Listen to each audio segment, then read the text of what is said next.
Good evening, friends, and welcome to yet another awesome session of Mindful Living. We truly appreciate your taking out time and joining us for the session today. Friends, the session we have today is truly mind blowing. The gentleman on the left, you see, his journey started working in the stables. In the overalls, look at the clothes that he is in, working on the stables, doing everything for the horses, to flying in the private jets. Would you like to hear his story? Please type yes in the chat. How from working in the stables, he's flying in the private jets and is recognized as one of the global experts in the horse industry. Thank you, Manojji. Thank you, Vaishnavi. So, friends, this is the story of Gaurav Rampal, my dear friend, who is the first and the only Indian to win the Kentucky Derby. And he's got a fascinating story. He comes from a small town called Jhumri, Telaiya. When I was a kid and I would listen to Vivid Bharati, I would wonder whether there actually is a place called Jhumri Talaiya, because they were, we would hear it, so many requests for songs coming in from Jhumri Talaiya, but we won't, we didn't really know that there is a place till I met Gaurav, and he told me that he is from Jhumri Talaiya. So this is his fascinating story of how his passion for horses led him on this fascinating journey from Jhumri Talaiya all the way to winning the Kentucky Derby. And Gaurav Rampal is the founder of Scintilla Bloodstock, founder of the Horseman Way. He's a globally recognized bloodstock professional with over 20 years of experience trading thoroughbred racehorses across the world. He is the only Indian, as I mentioned, to have won the prestigious Kentucky Derby, an extraordinary achievement that reflects both his expertise and passion for the equine world. His client base includes Cyrus Poonawalla, Sham Ruiya, Khushru Dhanji Boy, Shapun Mistri, Poonawalla, Stud Farms, Dashmet Stud, Kunigal Stud, and Usha Stud. And he founded Horseman Way, which is an impactful leadership coaching program that employs equine facilitated learning to cultivate empathy and authenticity and emotional intelligence in corporate leaders.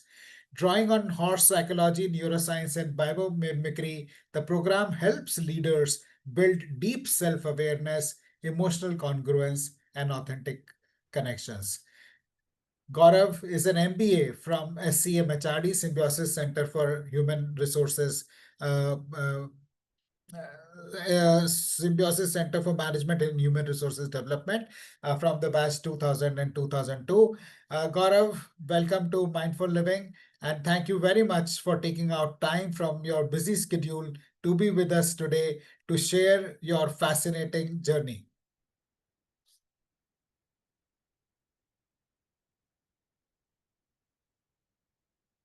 Gaurav, are you there?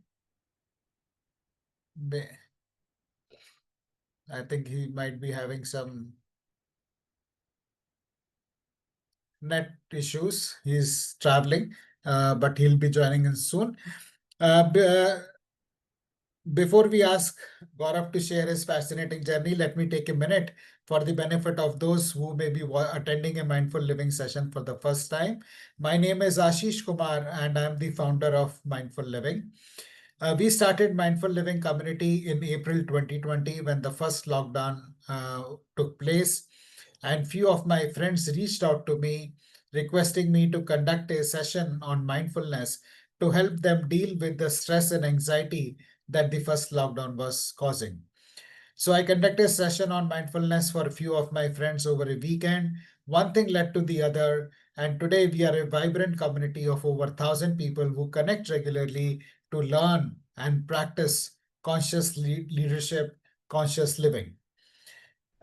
Prior to starting Mindful Living, I worked in the corporate sector for 25 years, working with organizations like Xerox, Tata AIA Life Insurance, Future Generali, and Marsh India. I'm an MBA from SIBM Pune, a cost accountant, fellow of Life Management Institute, and certified mindfulness meditation teacher. I'm a coach and mentor to students of IIM Nagpur and author of this book, Beyond Limits.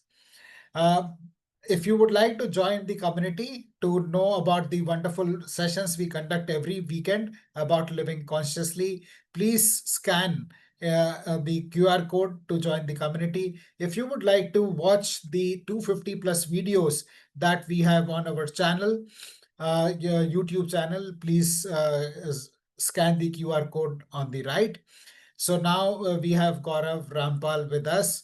And Gaurav, I would like to hand over the session to you to take us through your fascinating journey, which you have captured in the book Jhumri Telaiya to Kentucky. Friends, please remain actively engaged. Keep your cameras on, and we will open up the session for Q&A in about 15 to 20 minutes from now.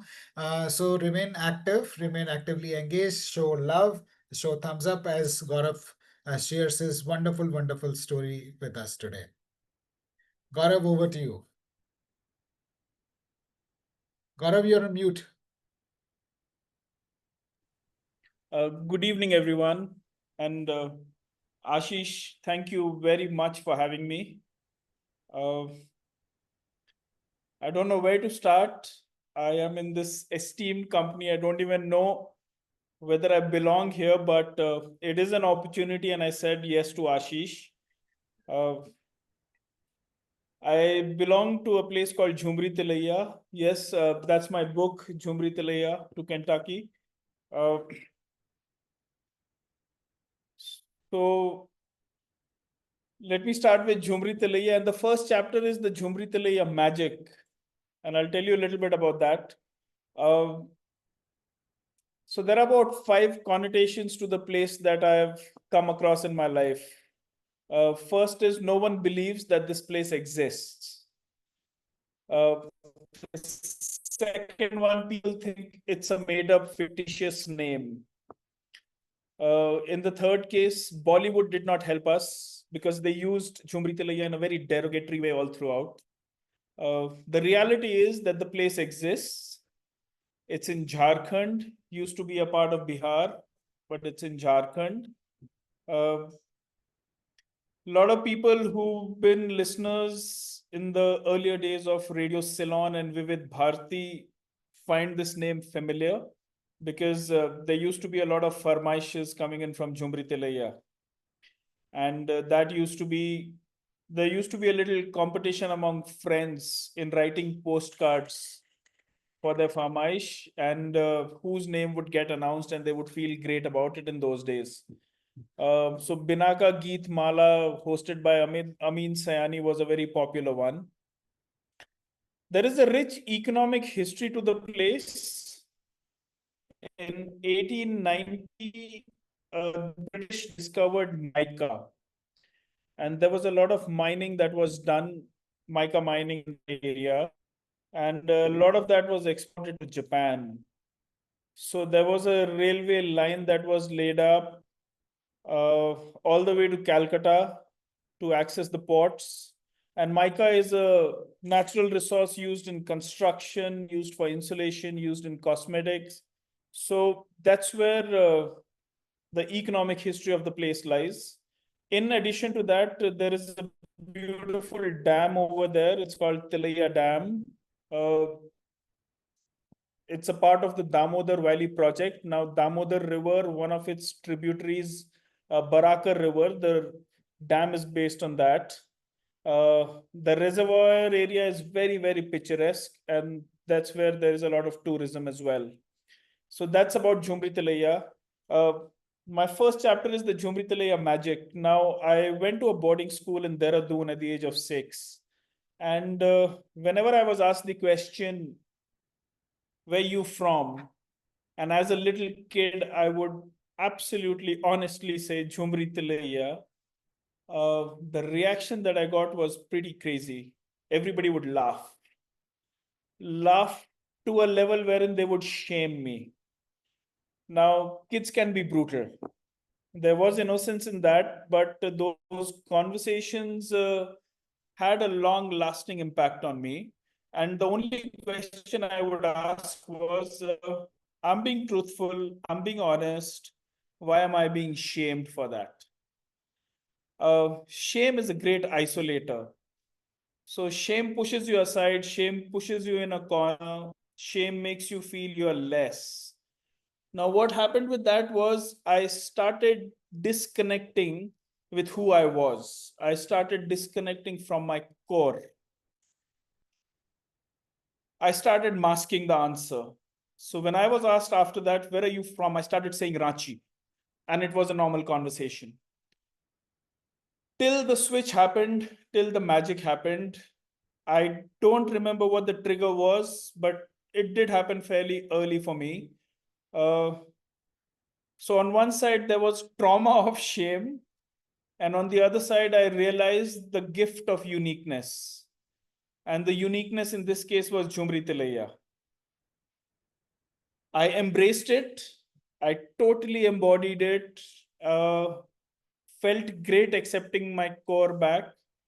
And in all my introductions, I started adding, I'm Gaurav Rampal and I'm from Jhumri Telaiya. Now, the effect of that was it became a great conversation starter for me. And more importantly, no one ever forgot me. They finally met somebody from Jhumri Telaiya. So that was the magic. That is my Jhumri Telaiya connection. We've lived in a joint family. My folks are still in Jhumri Telaiya. I go there 2, 3 times a year. Went to a boarding school very early. All the kids from the home did because I'm talking about 40 years ago now. The social situation wasn't great in Bihar, and in search of better education, we were all put in boarding school. So I started riding horses in Dehradun at the age of 6, and that's where I was really bitten by the horse bug. Now, all these things make sense when you connect the dots quarter of a century later. But that's where I fell in love with the horse. I did my schooling, prep school in Dehradun, high school in Mussoorie. I did my graduation in Delhi, and I did my MBA in Pune in Symbiosis. Now, lost touch with horses for a long time, for many, many years. But every sight of a horse, every chance to interact with horse would always be a great, great opportunity for me and a very fulfilling one. There was a tingling sensation in the body when you would be around the horse or the sight of a horse. And fast forward, while doing my MBA in Pune, there was a serious disconnect that I felt again. Uh, I didn't feel that I belonged to that culture. I grew up in a boarding school. We had a great camaraderie amongst friends. We would look after each other. The trust factor was very, very high. We would give our lives for each other, literally. And that's how it is today. Come to the business school situation, and the reality hits you. It's about CGPA, it's about placements, it's about one-upmanship, it's about Sheikh apni apni dekh. So, did feel a serious disconnect. Uh, wasn't happy about it. Started exploring. Went back to started reading about horses. Started with following racing results. One fine day, landed up at the Pune race course. For the first time, saw the little organized professional side of the industry.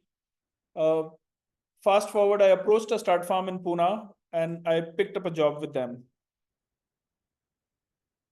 Did my summer internship there first, loved it.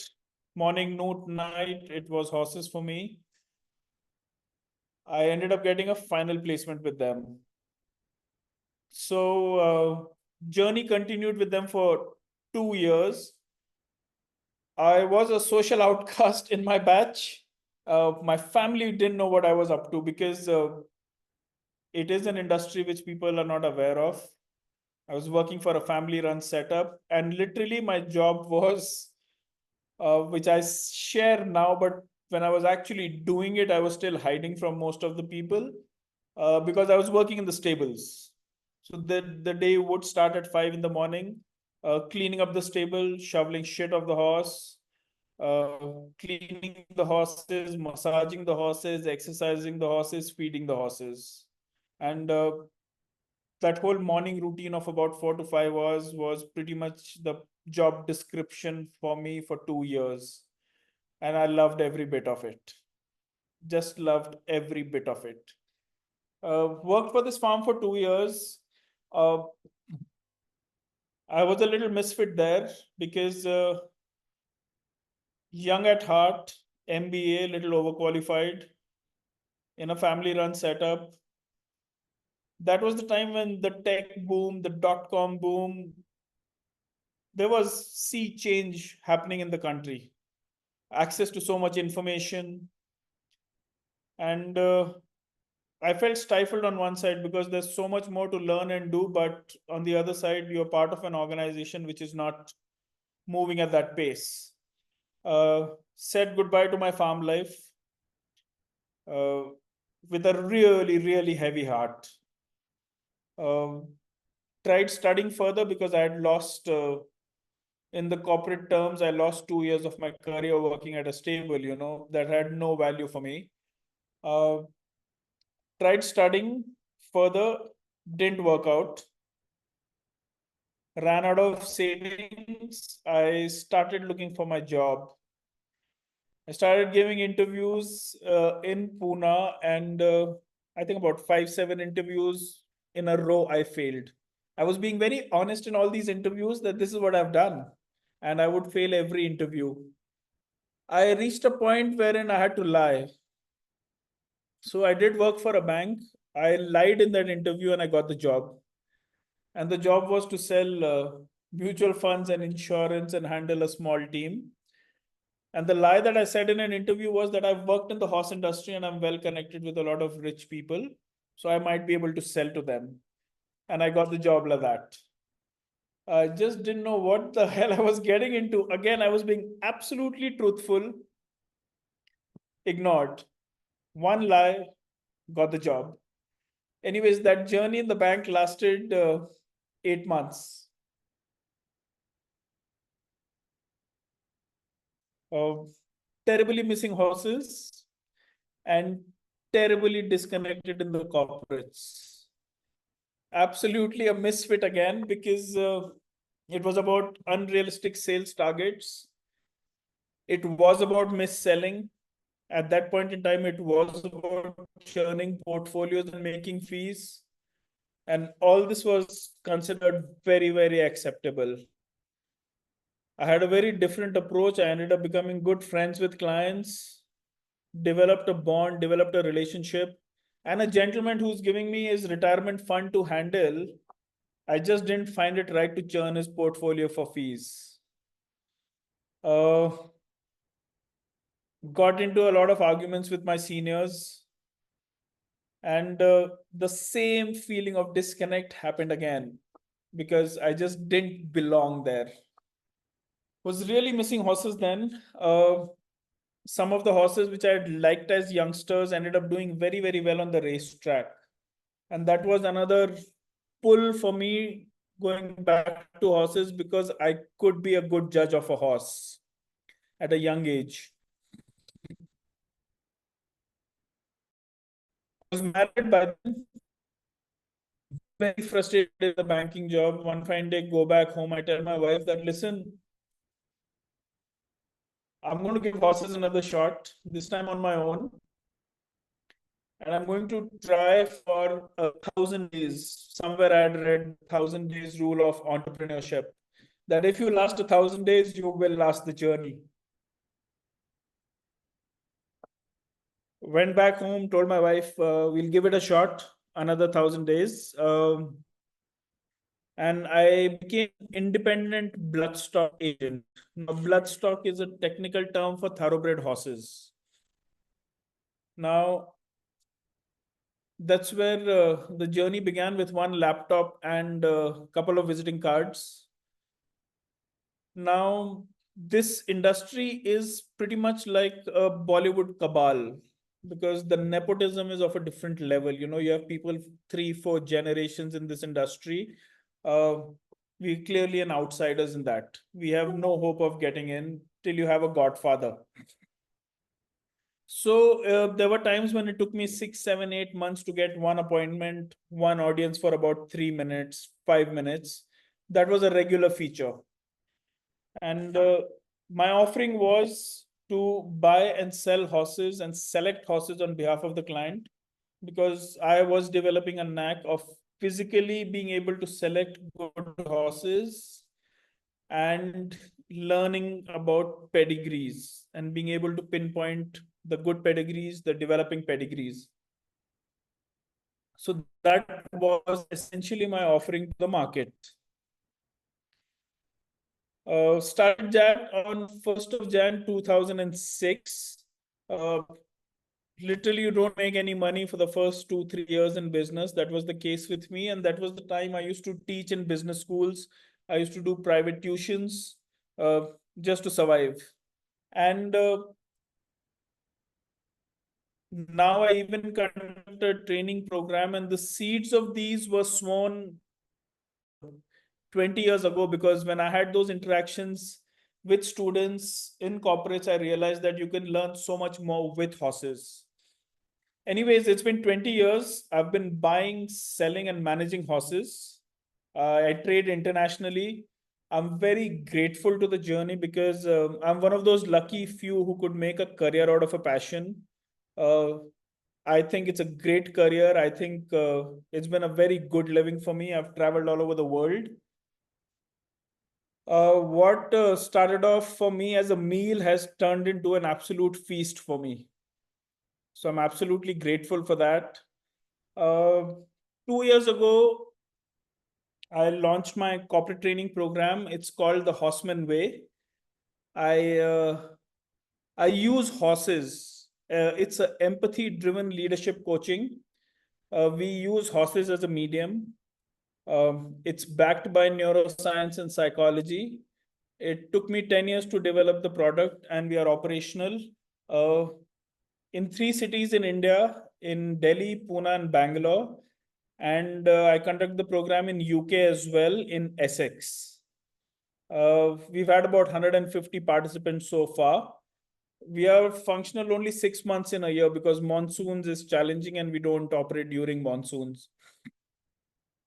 And it was through one of these coaching seminars that I met Ashish, and we hit it off. And here I am at this platform today having a discussion with all of you. Uh, this book is, I've written it for a very selfish reason, because it's a test of one of my beliefs. I strongly believe that if you can share your story and feel good about it, the journey has been worth it and meaningful. But if you share your story and you don't feel good about it, it's time to pause and recalibrate. Um, so here I am testing my belief. I've shared my story in public, and so far I felt pretty good about it. So yeah, that's my journey. The reference to Kentucky in this is Kentucky is the hub of horse breeding in America, and Kentucky Derby is the most prestigious race. The British pronounce it as Derby, the Americans pronounce it as Derby. Um, as luck would have it, I am the only Indian who has won the Kentucky Derby.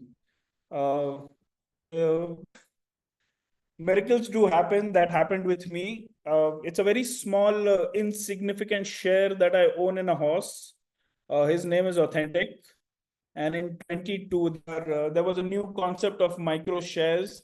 There are about 4,000 of us who owned one horse, but who cares? We are a part of history. And that's how the name Kentucky. I do a bit of business in Kentucky. Uh, in within horse racing industry, I think there were a lot more significant milestones that I've been associated with, but life has its funny ways of rewarding. So many of those significant milestones never led to any recognition for me. And this one little share in a horse in Kentucky had me in the front page of Times of India and Bombay. So, recognition by the tribe has been very, very fulfilling. And here I am finding a lot of meaning in the corporate workshop that I do, because it's something unique, something new. It has a novelty attached to it. It's a very unbiased, non-judgmental form of self-reflection, because horses are the teachers and horses don't judge. So I'd love to invite all of you for my program.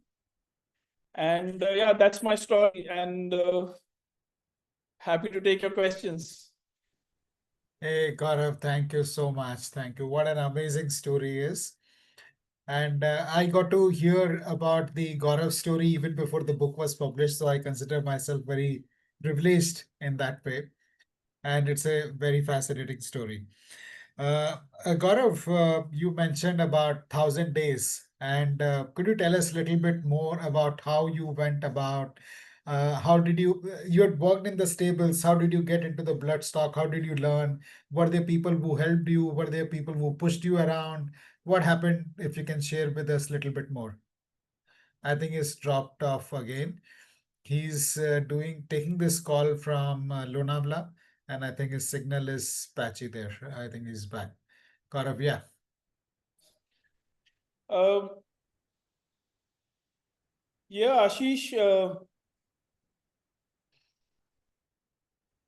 So the specific search of that job profile happened when I was working still at the stud farm.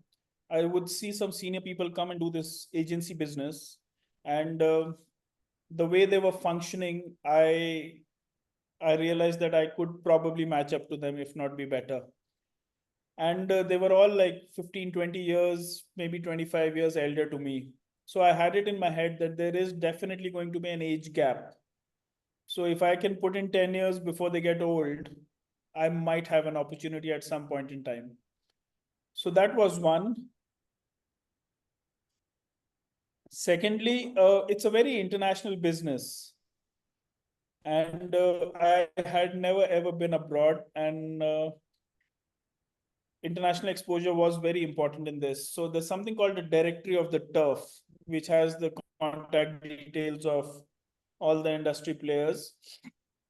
So what I did was I wrote about 500 emails from that directory. And it was a very simple email which says, this is who I am, this is what I want to do. I will never ever get a work visa or a work permit because I will never qualify. However, in spite of that, I would love and come and shadow you or work for you for free, because that's the only way I'll be able to learn. And I wrote about 500 emails. Guess how many replies I got? Would anybody like to guess in the chat box? A wild guess. I 100, Dr. Archana 2. Okay. Well, 102, there's a lot of gap. 5. So I got 2 replies. Archana, you're right. I had only 2 replies. And they were both from really, really top end people in the industry. It was frightening for me. It was like getting a response from Harvard. Within my industry, that's the level of personalities that replied. One of them called and wanted to have a little interview with me over the phone. And he was a very, very big man based in England in a place called Newmarket. Now, Newmarket is the hub of horse breeding in Europe. I literally still have that email pinned on my wall.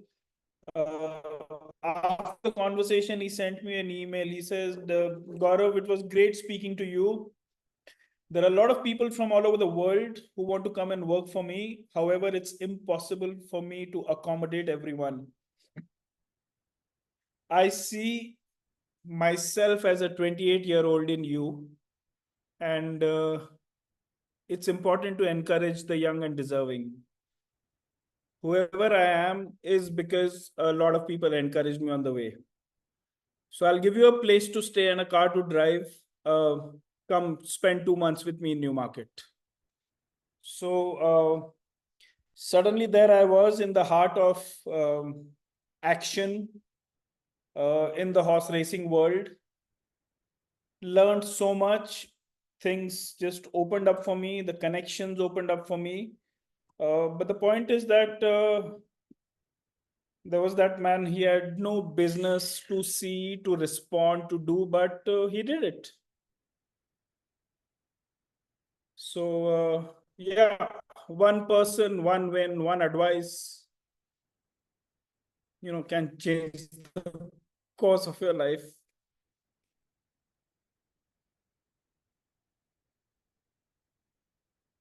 So, yeah, that was, I think, a very, very significant support and help that I got. Yeah.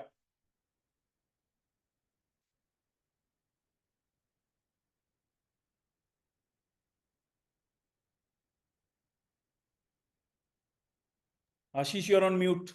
Yeah, Gaurav, my internet connection is a bit unstable, but that's amazing. And many people have this fear of reaching out to people, especially the senior ones in the industry. But your experience is completely different. You reached out to the very top and you got a response, and they were more than happy to mentor you. I think that's a great learning for many of the corporate professionals to reach out to the seniors and help them and to be mentored by them. Also, Gaurav, would you, beyond that, would you like to share the story about your first deal? How, some challenges came in the way and you almost walked away from the deal, but you were supported by the client because you were being authentic. Oh, please excuse me. Every time I share this story, I cry. Uh, so stallion is a very important factor in this business, and there's a very important big industrialist down south. I'd never met him. I'd known of him. He's a very elusive personality, very introvert, but loves animals, and he's been in the horse business. So he had a very nice stallion which he brought in from Japan, and that stallion had a premature death. And I just sent him a condolence email. I was in England then. I sent him a condolence email saying, I thought really highly of this horse, and it's a great loss to you and the Indian industry. So, no response from him. His manager replied that, do you have anything that you can offer? I had a couple of horses I offered, and it was the need of the hour. It was a desperate situation in the middle of breeding season, and they had to buy the horse. So they agreed to do a deal. Now, I've never met this gentleman, I've never met his team. Now, to import a horse into India, you needed an import license and to remit for an exchange. So, after the deal is done, and I've confirmed with some people in England that the deal is done, all recorded on email. These office gets back to me and says we don't have an import license. And to have an import license, it is a 1.5 to 2 months process. So I was told to manage. Now, usually when the deal is done, the money is paid in a week's time. One can manage if one has an international credit. I'm in my first year of business, not even first year, early years of business. No international deals, no international credit. And here I'm cutting a sorry figure. And by then I had developed some relationship with these guys in the UK. So I go back to them and I tell them that, listen, this is the story. And the guy who I've done this deal for, I've never even met him. I've never spoken to him. So that didn't go down really well with them. What are you trying to do? And that's when I realized how tough this business is, because if you don't honor, you're dead. Nobody wants to deal with you, and the word spreads like wildfire. It's a finishing off your goodwill then and there. And that's happening to me at a very early stage. So we go back and forth in communication, and the guys in England told me, fine, we've seen you, you exist, we felt you, your intention is good, but we need the money, or we need the proof that you have access to the funds and control of funds. And I had nothing. Stylings are expensive. So I cut a sorry figure. I write an email to this new client of mine who I've never spoken to, never met. I sent him an email. I said, dear sir, this is the situation. I'm new in business. I don't have any international credit, and I'm not in a position to honor this deal. However, the horse is secured, horse is for you. My competitor in India, who the client obviously knew, has enough of international credit. I'm passing on this deal to him. And I copied my competitor in the email. Early morning, sent it. The competitor calls and he shouts at me. He's like, what's wrong with you? You'll spoil your name. Nobody would want to deal with you. How can you do these deals without having proper paperwork and blah, blah, blah? I got a lowdown. So I told him, sir, I've realized I'm not cut out for this business. It's not for me. I can't handle all this. And I'm handing it over to you. Good luck. The horse is safe, horse is secured. All the commission is yours. Conversation gets over. I get a call from South India, landline number. And by then I'm petrified. My whole nervous system has gone for a toss. I'm just like sitting, shaking. I answer the call and the manager says, speak to the boss. And I've never ever spoken to the boss before. A very, very funny conversation. My conversation started by saying, sorry, sir. Sorry, I had to send you that email. And his response was, relax, Gaurav, relax. He says, we all face these situations in life. We have to handle it. I said, no, no, sir, I can't handle it. This business is not for me. I'm done and dusted and I'm closing my books. I'm looking for a job, probably going back to banking. He says, relax, relax. Don't go anywhere. We need good youngsters in this game. Anyways, all the best. One of the most absurd, abrupt ends to a phone call. No solution, nothing. I'm like, what does he mean? Nothing doing. After 5 minutes, his manager rings. His manager says, can you share your bank details? I felt pretty good about it. I said, oh, he's going to pay me some money for my effort. Keep the phone down. After about 2 hours, a relationship manager from my branch calls. He's like, are you expecting any transaction in your account? I was like, yeah, I am. But he's like, no, it's a rather large transaction in your account. I'm like, how large? When he gave the figure, I literally fell off the chair. I was like, no, no, no, no, no. Where did it come from? And he gives me the sender's details. It's the same client. He sent me the full money for the stallion, and I've never ever met the guy. I panicked. I called him. I said, sir, what have you done? He's like, nothing, Gaurav. They wanted the proof of fund and the control of fund with you. You can show it to them. It's with you. Whew. Probably I'd just seen something like this in movies. Didn't know what hit me. Cried like a baby. Waited for UK to open. 9:30 their time.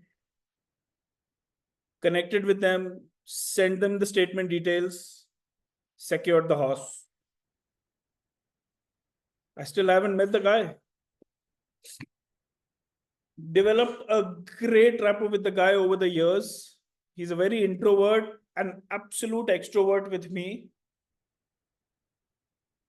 Almost 15 years after this incident, I was having a meal with a client at the Taj in Bombay. We were sitting at Wasabi. His daughter and his son-in-law were there. And I narrated the whole incident.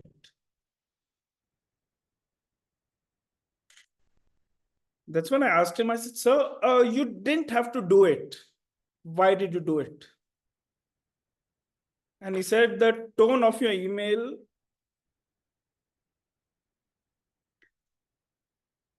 and the whole conversation was honest. He said, I felt safe. So that one deal kept me going. 20 years now. So not bad. So the point is that there are enough people who do things when they don't need to. Uh, I'm trying to do that through the Horseman way. It's a very, very powerful uh, concept. People have felt it. It's a brutal concept. There's a lot of emotional reactions that happen in the workshop because horses have the power to do that. And we learn with a lot of conversations. So yeah, I mean, like one of American psychiatrist David Wiscott, one of his quotes helped me shaping up quite a bit. And that quote is, the purpose of life should be to discover your gift. The work of life should be to develop it. And the meaning of life is in giving that gift away. So through Horseman way, I'm finding a lot of meaning in giving the gifts of horsemanship away.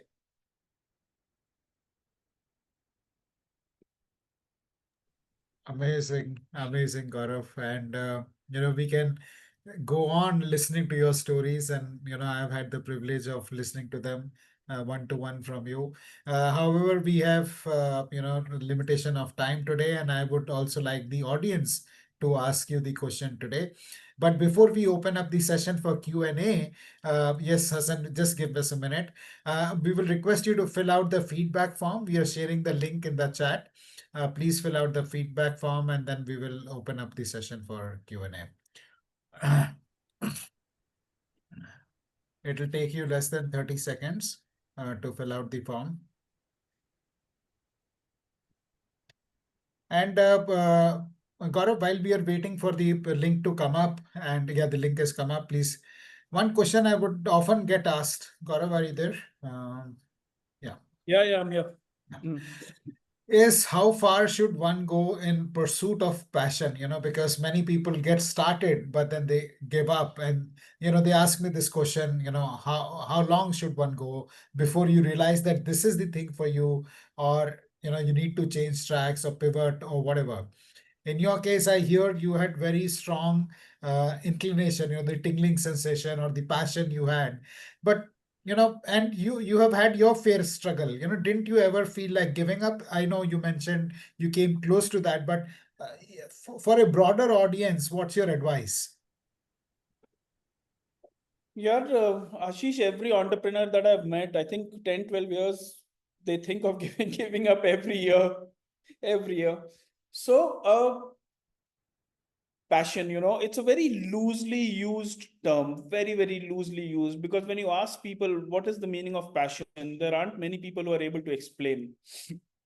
Uh, Interestingly, the word passion has its origin from the word called passio in Latin, which means suffering, which means pain.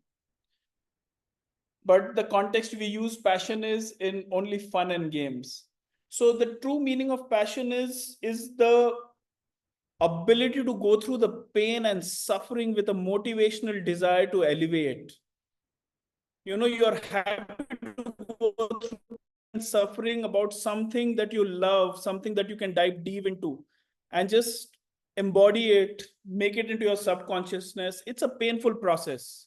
So, passion is the ability to go through the pain and suffering with a motivational desire to elevate yourself. Now, that elevation might happen, might not happen. right? And that's where the game changes. I mean, like, and I really believe in this, that most of the people are doing things in pursuit of happiness, right? But there's no guarantee of happiness at the end of the pursuit. I took a different path. I had happiness in the pursuit. I have happiness in the pursuit. Now, it's painful. It's not hunky dory. Business is challenging. Working in this country is challenging. Dealing with humans is challenging. And what am I selling at the end of the day? I sell hope. I sell hope that this horse will be a champion. We don't know. So uh, easier said than done. It is a painful process. There are too many people giving these jargons and advice on these reels and how to live and manifestation and passion. There's a bombardment of rubbish happening on social media. No one talks about the pain, because honing your craft, mastering your craft, diving deep into it is a painful process, and not many people want to go through that pain. So no pain, N-O, no pain, no gain. K-N-O-W, pain, no gain. So choose your pain.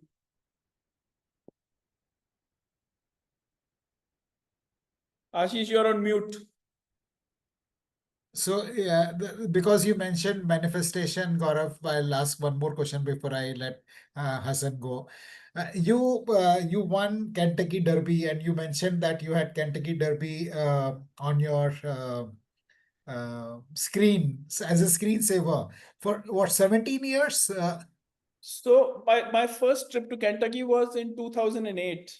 Uh-huh. And that's where I sat down and I coined the title of this book, that Jhumri Telaiya to Kentucky, Why a New Market was the original title. But I dropped New Market because there's a new market in Calcutta also.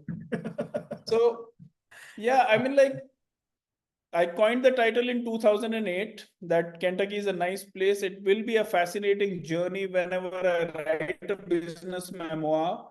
So I did have this. Churchill Downs is the race course, and the Twin Spires are very famous. And for the Kentucky Derby, there's always a picture taken with a horse and Twin Spires in the background. And that was my screensaver for donkey's years.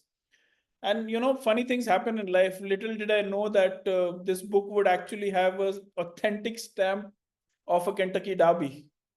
So I don't know what manifestation is. People talk about a lot of things, but I don't manifest much. I don't know the process of it. Uh, I've realized, for me, I've truly realized the meaning of less is more. I have more than I need for sure. So all the manifestation gyan that I hear about is about addition, addition, addition, addition. And I'm in that phase in my life wherein I've just started deleting, deleting, deleting, deleting people, deleting bad energies, deleting things I don't like. So I'm truly realizing the meaning of less is more.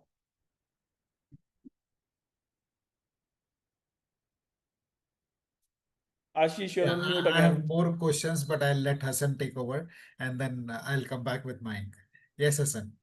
Hi, Hassan. Yeah. Hi, Gaurav. Thank you so much for sharing very inspiration story. I mean, for your life journey. It was really, really inspired me also.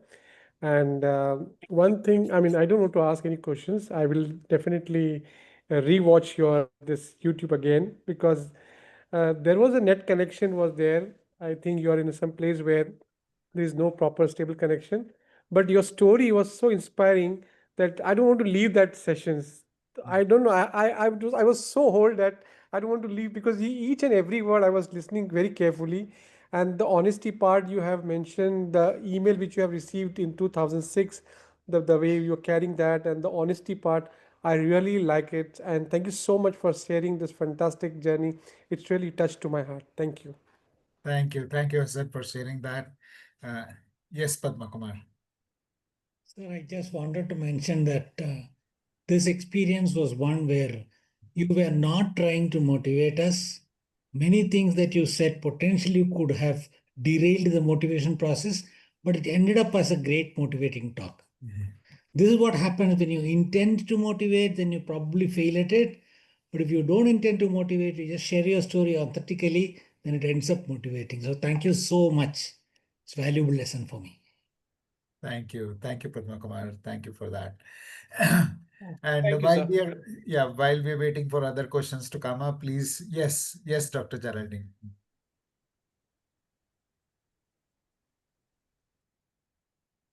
Doctor, you're on mute.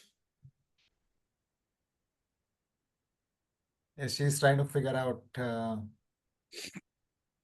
Dr. Arshna, are you able to? Yeah, maybe you can go ahead. Yes, sir. Thank you so much, sir, for sharing your wonderful story. There's only one question which is coming to my mind. I'm 33 and a dentist. Our fields are totally different, but still, I would like to ask you, sir, Gaurav, sir, what is one thing, or you can yes, say it in two, three sentences, which are these factors which will really help me not discover but achieve success, or what we can say fulfillment in the dentistry field which I have taken up. I am very passionate about dentistry. I really love it. And what is your advice for me? Thank you. Archana, what is your definition of success? Okay. So what I Figure think. that out.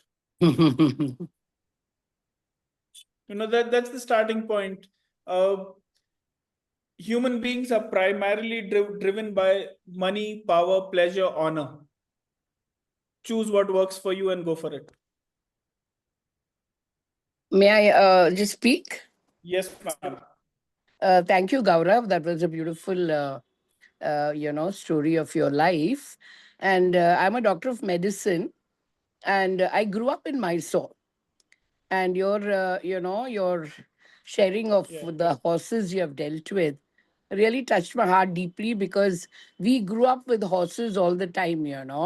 In those days when we had those tongas, and in Mysore particularly, we had such beautiful horses. But I've never been to the races as such. But I love, animals as such. But horses I loved, because we had those vehicles. And our culture has changed so dramatically. We literally can't see horses on our roads. I'm so glad that you're working with horses. For me, my dogs are the ones which give me the, lessons I have to learn with nature, particularly Absolutely. elephants and dogs. Yeah. So I'm so glad that you kept to your passion. My passion is being a doctor, basically medical professional.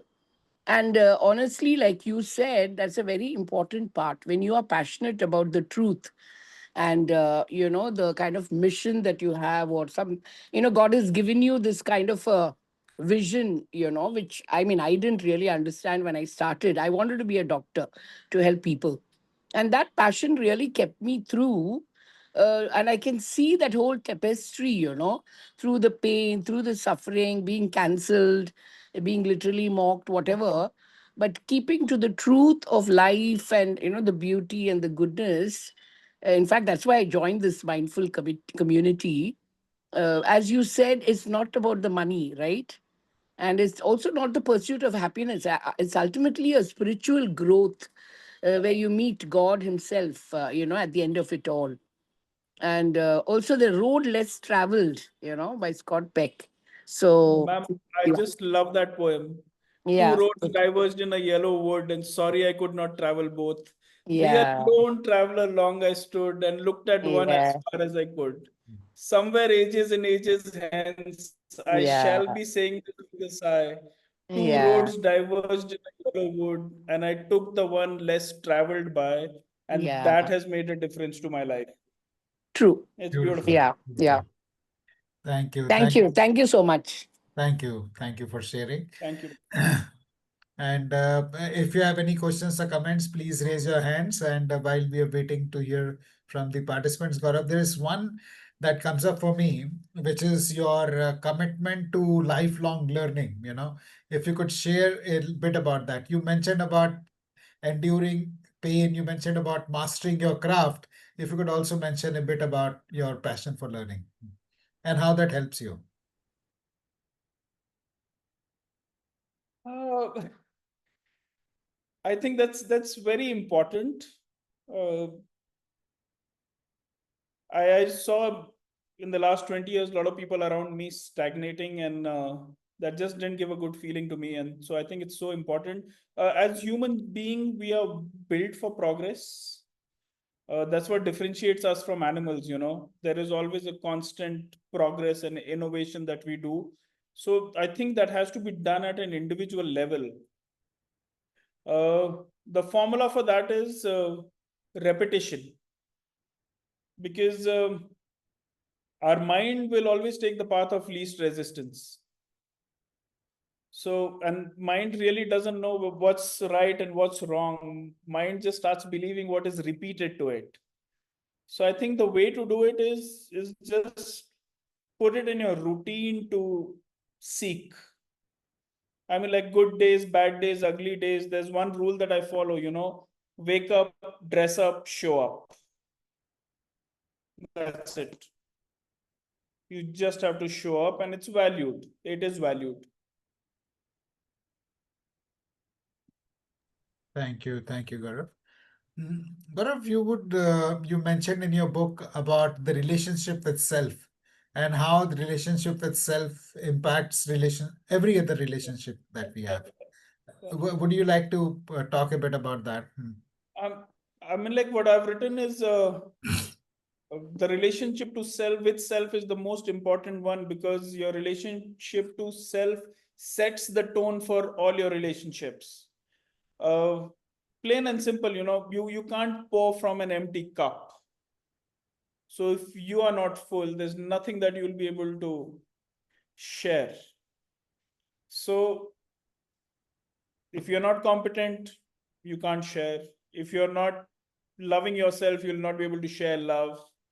So that's the reason why I said that the relationship with self is so important. And if we go down deeper into it, it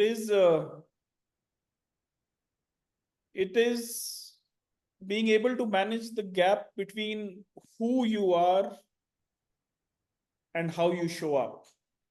You need to reduce that gap, because that's where the whole game is, in knowing yourself and being yourself. There's a lot of gap there. That's where the mask is, that's where the armor is. And that is where the disconnect is. That's where the dissonance is. So if you can shorten that gap between who you are and how you show up, the magic is there. And I just like to add up to what doctors said, that you face so much cancellation, so much rejection, but you carry on, because you need to understand you. Your conversation with you is your calling. It's not a conference call. So that's why your cup needs to be full to be able to have an impact. Gaurav, how does one get in touch with oneself? In this today's environment when there is so much of clamor of social media, and people look at themselves more through the lens of how the society is looking and how other people are behaving. That seems to be the guiding factor rather than getting in touch with Yep. ourselves. I mean, like, so the realization that Instagram is a place which shows happy faces of unhappy people is one. World is not all hunky-dory. I mean, like, there are lives that people portray as such fake lives. I've written about it in the book. I'll try and read out a line from it. Please bear with me.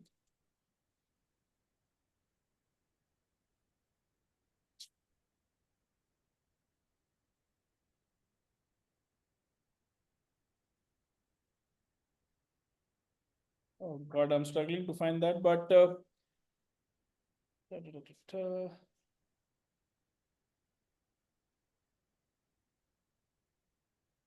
I mean, like, basically what I've written is that